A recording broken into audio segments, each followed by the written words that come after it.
అన్ని సీజన్స్ ఒక లెక్క, బిగ్ బాస్ సీజన్ 8 ఒక లెక్క అన్నట్టుగా కొనసాగుతుందనే చెప్పాలి. ఇక స్టార్ మా నుంచి తాజాగా ఒక ప్రోమో రిలీజ్ అయింది. ఆ ప్రోమోని ఒక్కసారి చూసినట్లయితే అభయ్ నవీన్ నామినేషన్స్ లో భాగంగా మణికంఠని నామినేషన్ చేస్తున్నాడు. అయితే ఇందులో నామినేషన్ చెప్పిన రీజన్ కి మణికంఠ మీరు కావాలనే నన్ను టార్గెట్ చేస్తున్నారు, ఏవేవో సాకులు చెప్తున్నారంటూ మణికంఠ అభయ్ ని విమర్శిస్తుంటే అభయ్ నేను ఇక్కడకు వచ్చింది సొల్లు మాటలు చెప్పుకోవడానికి కాదంటూ వాగ్వాదానికి దిగారు.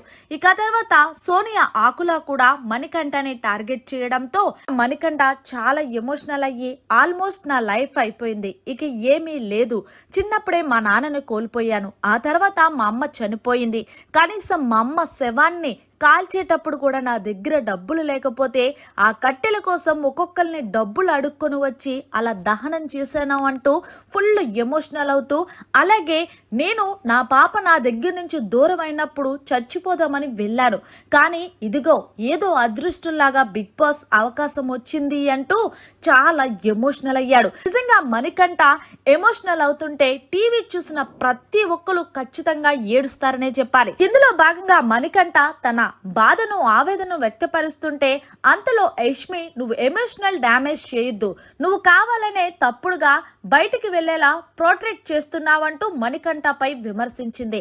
అయితే మణికంఠ మాత్రం చాలా ఎమోషనల్ అయ్యాడు. అలాగే మణికంఠ యొక్క బాధను చూసిన ప్రతి హౌస్ మేట్స్ కూడా ఏడ్చారు.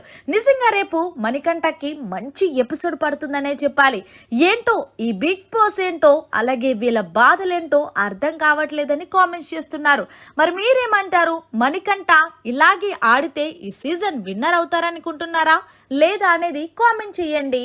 మరిన్ని లేటెస్ట్ లైవ్ అప్డేట్స్ కోసం చూస్తూనే ఉండండి మన ఛానల్.